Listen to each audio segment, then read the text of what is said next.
عمومی طور پہ رشتہ داریوں کے اندر بعض رشتہ دار بہت تلخیاں دیتے ہیں، زندگی کے اندر زہر بھر دیتے ہیں، لیکن اگر کبھی وہ مجبور ہوں تو ان کی اعانت کریں، اور ان کا رویہ کچھ بھی ہو، زہرناک ہی ہو، لیکن آپ کا رویہ خوبصورت ہونا چاہیے۔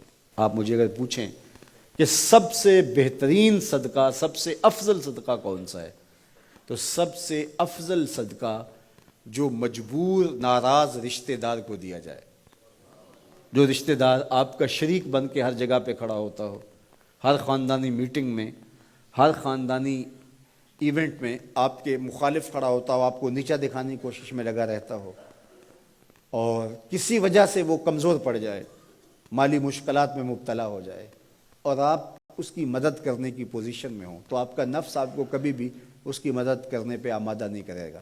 آپ کا نفس روکے گا، آپ کہے گا کہ یہ تو ہمارا شریک ہے، تو سانپ کو دودھ پلائیں، اب تو اس کا سر پاؤں تلے آیا ہے، اس کو تو کچل دے، یہ تو میرا دشمن ہے، اس کو طاقت دوں۔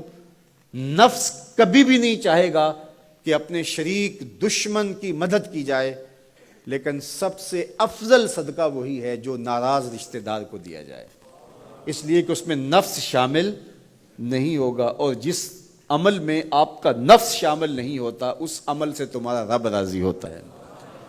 تو رشتہ داروں کے ساتھ سلوک اچھا کرنا، رشتہ داروں کے ساتھ رویہ خوبصورت کرنا، یہ تمہاری زندگی کا اسلوب۔ مجھے بتائیے اہل مکہ نے، حضور کے رشتہ داروں نے حضور کے ساتھ کیا سلوک نہیں کیا تھا؟ اوجریاں ڈالیں، کانٹے پھینکے، راہوں میں گڑھے کھودے، اذیتوں کے پہاڑ کھڑے کیے، اور کیا کیا مصیبتیں نہیں تھی۔ حضور شہر مکہ سے چلے گئے مدینہ المنورہ۔ اب جب فتح مکہ ہوا تو حضور جب تشریف لائے تو ناقہ پہ سوار ہیں، تو اب یہ تھر تھر کانپ رہے ہیں سارے رشتہ دار حضور کے، برادری کے لوگ۔ انہیں پتہ تھا کہ آج ہمارا آخری دن آ گیا ہے، اور اگر بڑا بھی رحم ہوا تو کم از کم ہمیں شہر بدر تو کر ہی دیا جائے گا۔ اب حضور تشریف لائے، سب کو جمع کیا، کہا کہ بتاؤ میں تمہارے ساتھ کیا سلوک کروں؟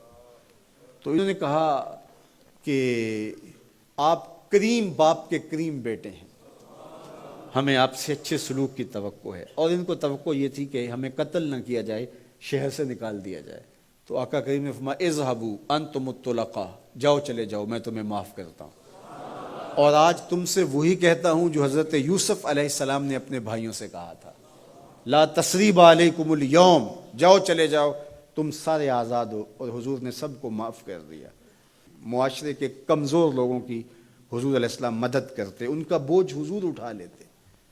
دکھیوں کا، کمزوروں کا، لاچاروں کا بوجھ اٹھانے کا مزاج پیدا کرو، لوگوں کی ضرورتوں کو پورا کرنے کی کوشش کرو، اپنے کندھوں پہ بوجھ اٹھاؤ اور ان کا بوجھ ہلکا کرو، یہ مزاج پیدا کرو۔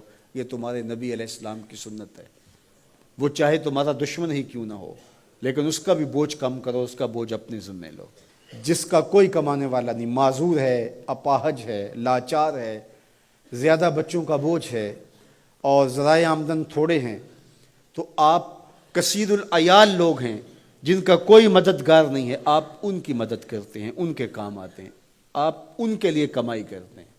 یہ بات ذہن میں رکھیے، کمائی کرتے ہوئے 3 نیتوں کا استحضار رہنا چاہیے، 3 نیتیں آپ کے ساتھ جڑی رہنی چاہیے، تو آپ کا کاروبار، آپ کا رزق کمانا بابرکت ہوگا۔ اگر چوتھی چیز جڑ گئی تو آپ کے کاروبار میں، آپ کے رزق میں پیچیدگی آنا شروع ہو جائیں گی۔ سب سے پہلی نیت آپ کے ساتھ یہ جڑی ہو، عموماً ہم سب کے ساتھ یہ نیت جڑی ہوتی ہے، اور وہ یہ کہ ہم اپنی ضروریات کو خود پورا کریں اور سوال کی ذلت سے بچیں۔ دوسرا مقصد، جو میرے زیر کفالت لوگ ہیں، وہ بچے ہیں، بیوی ہے، بوڑھے والدین ہیں، وہ چھوٹے بہن بھائی ہیں، یا جو لوگ بھی میرے زیر کفالت ہیں، ان کی ضروریات کو میں نے پورا کرنا ہے، اور اس کے لیے میں یہ رزق کما رہا ہوں۔ تیسرا مقصد ہمارے ساتھ جڑا ہونا چاہیے، اور جب بھی ہم کمائی کر رہے ہیں تو ہمارے ذہن میں یہ بات ہو کہ معاشرے کے وہ لوگ، وہ میری گلی میں ہیں، میرے رشتہ داروں میں ہیں، میرے محلے میں ہیں، یا کہیں اور ہیں، جن کا کوئی کمانے والا نہیں ہے اور مجبور ہیں، میں ان کی مدد کروں گا۔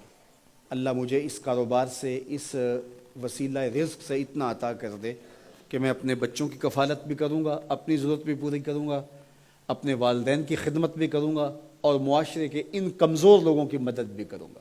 وہ کام جن کے ذرائع نہیں ہوتے آمدن کے، بلکہ اخراجات ہوتے ہیں میں ان کاموں میں لگوں گا، مدارس دینیہ ہیں، مساجد ہیں اور دیگر ایسے کام ہیں، میں یہ خدمت کروں گا، اس لیے میں کما رہا ہوں۔ تو یہ رزق بابرکت ہوگا، اور آپ بیٹھے اپنے دفتر کی کرسی پہ ہوں گے، تمہارا رب تمہارے نامہ اعمال میں ثواب لکھا رہا ہوگا، فرشتے نیکیاں لکھ رہے ہوں گے۔ تو یہ سراسر دین ہے، یہ سراسر اچھائی ہے، نیکی ہے، عبادت ہے۔